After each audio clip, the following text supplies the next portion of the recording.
So hello class. So today we are going to discuss the fundamental law of gearing. So today's topic is fundamental law of gearing. Okay. To start the topic, let us take an arbitrary shape of a teeth. Let I have a two teeth of the gear which are in mesh. That this is the some arbitrary shape of the tooth of gear, and this is the arbitrary shape of the another gear.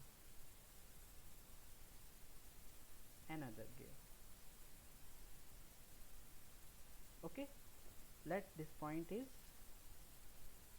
O1 and this point is O2, and they are meeting at a point of contact. For example, this is the point of contact represented by Q. Now to define the fundamental law of gearing, let us join the fixed point of this teeth 2 with the point of contact. This is the point of contact. Let me redraw it. This is the point of contact.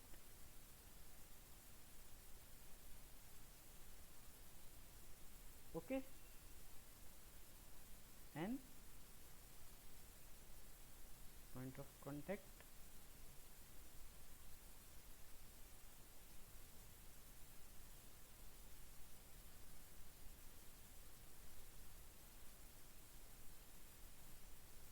so it is meeting it here, and another line to join the fixed point O1 with the point of contact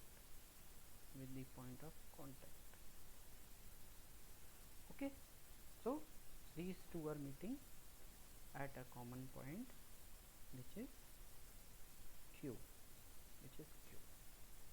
Fine.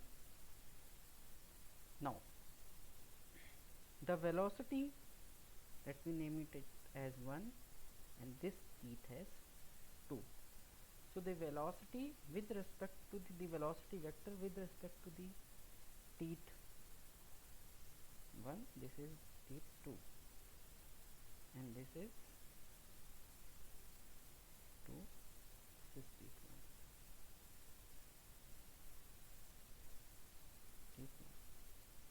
Now the velocity vector of the teeth 1, it would be at an angle of 90 degree from O1Q, and the velocity vector for the teeth 2 will be 90 degree to the O2Q. So this represents the velocity with respect to 1, so it is depicting V1 and it is representing V2. Okay, now when these two gears will try to mesh, for example this is the teeth number 2, this is the teeth number 1, so when these two will get mesh and move together, so this will be the line of action of the matting teeth. So they will make a contact here and will, with the help of the torque provided in this direction, that is in the direction of line of action of the two teeth, we will get the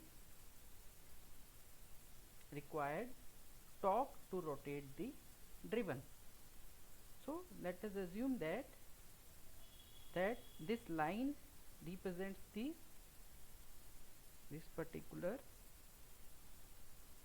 line this one represents the line of action for these two teeth of the gear. Now further drop a perpendicular from this point O2 on this line of action, and similarly from point O1 on this line of action. So this angle will be 90 degree, and similarly this angle will be 90 degree as well. Okay, now let us suppose that this angle is alpha and this angle is represented by beta. Now if this angle is alpha and this is 90, then this angle will become 90 minus alpha, and since this angle is this complete angle of the V1 with this line of action line is 90 degree and this is 90 minus alpha, so this small angle, this angle will become alpha as well. Okay, so I am just now writing it to be as alpha. So this angle will be alpha. Okay, and similarly by using the same law, if this is beta, this is 90, this will be 90 minus beta. Okay, and this whole angle, this will be 90 minus beta, and we know that this angle is 90 degree, and the summation of all these angles 90 minus beta plus this angle with this should be equal to 180 degree. So we will left with that this angle will become as beta as well. So I am directly writing it now to be as beta.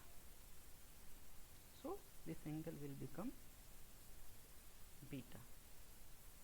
So I have find out the angle of velocity vectors along the line of action, line of contact. Okay, now let us suppose that this teeth number 2 is moving with some angular velocity of omega 2, and this teeth number 1 is moving some angular velocity of omega 1. Okay, clear? Now the components of these velocities v1 and v2 along the line of action will be responsible to provide the necessary torque. Okay, and mathematically that component along the line of action for the v1 and v2 should be equal. Okay, then only there will be a constant meshing between the teeth. If for example the velocity of teeth number 2 is greater than the teeth number 1, then this teeth will move faster as compared to the teeth number 1, so there will not be any constant meshing. That velocity difference will remain always. So the velocity component along the line of action for the two teeth considered should be equal. So the one component of velocity, for example v1 along the line of action, this is v1 which is making an angle alpha with the line of action, so the component which is responsible to provide the torque will be v1 cos of alpha, and similarly for the velocity v2 it will be v2 cos of beta, and these two should be equal. And we know that v1 it can be written as omega 1 into this distance which is O2q. This is defining the distance, and v2 we can write it as omega 2 into distance, this fixed distance O2 to Q. I hope it is clear. Now putting these value of V1 and V2, we can get omega 1 into O2 Q cos of alpha equal to omega 2 into omega 2. This should be omega O1. This is O1. So it will be O1. Let me write it as O1Q. So this will be O1Q. This point is O1 cos of alpha omega 2 O2Q cos of beta. Fine.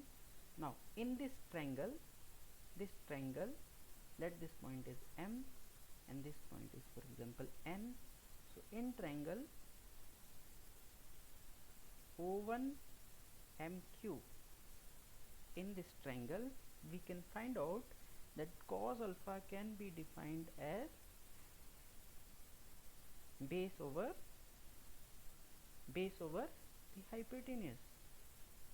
So here the base is O1 M and the other factor, the hypotenuse, is O1 Q.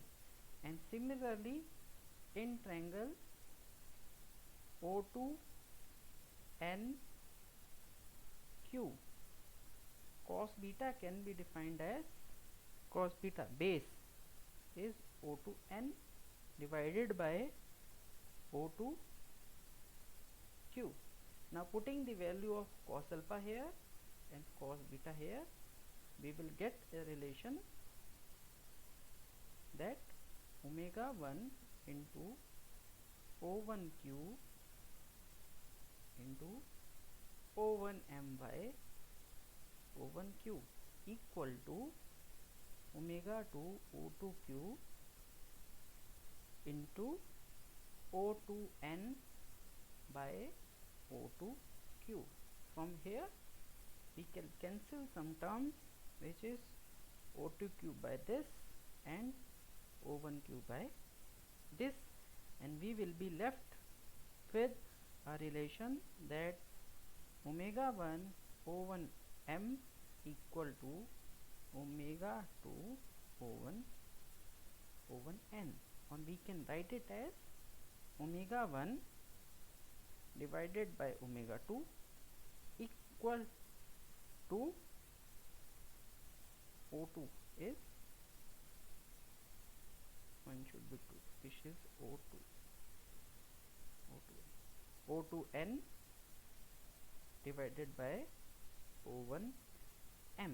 So this is the first relation which we got, that the ratio of angular velocities for the two mapping teeth, it can be represented as O2N by O1M, O2N by O1M.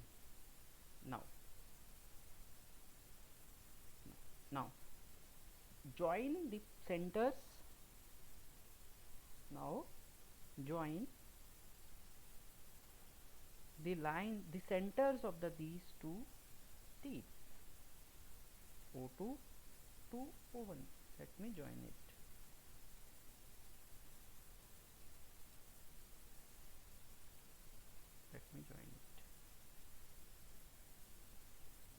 O2 to O1.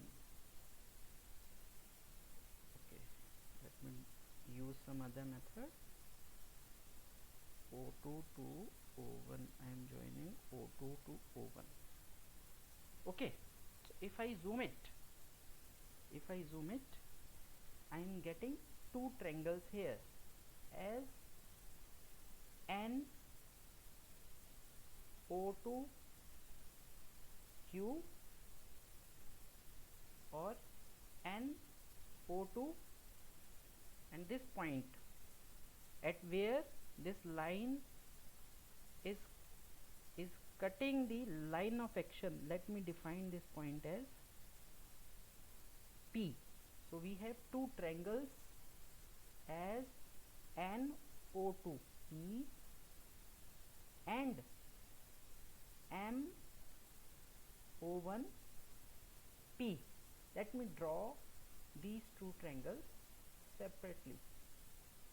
Please note it down that when at the point where this line joining O1 and O2 is cutting the line of action, that point is defined as the P, and it is a fixed point which is known as pitch point. If you remember the pitch circles, pitch point. Okay, so let me draw this triangle separately here for the better understanding. So there we have some lines. This is one line is this, then we have a line joining the O2 to O1, and then we have a common line of action. We have a line of action which is passing line of action. This is the line of action. So here let me draw a perpendicular on it, as we have already discussed. Now this is point N, this is point O2, this is point P, this is point O1, this is point N, and this is the line of action. Now here we know that this angle, these two angles will be equal, and the angle made by this N, point N, on the line of action is 90 degree. So since two angles of a triangle are equal, then third angle will also be equal. So it makes it as a similar triangle. So triangle O2NP is similar to triangle O1MP, and by using the similar triangle theorem, I can write that O2N, this distance, divided by O1N, this distance, length of the triangle, NP divided by Pn, NP divided by Pn will be equal to O2P, this distance, divided by O1P. And from here I will replace this O2N by O1 with the help of this relation O2P by O1P, since the pitch point will not change. Okay, this pitch point will not change, and the positions of O1 and O2 will not change. So this distance of O2P and the O1P will remain constant throughout. So I will replace it here and will get that omega 1 to omega 2 is equal to O2P and O1P, and this relation should be equal to a constant for a here. This we have discussed in the first class. Then the ratio of these two should be constant for a pair to be called as a gear. Okay, so at the point of contact, if I draw the common normal, now here look at here, at the point of contact Q, how to define the pitch point? At the point of contact which is Q, it is point of contact. If I draw a common normal, this is the common normal which is drawn at this point of contact, which I am terming as the line of action. Wherever this common normal cuts the centers, the line joining the centers of the two gears O2 and N1, that point is known as the pitch point. That point is known as the point. So let me write it here. So common normal drawn at point of contact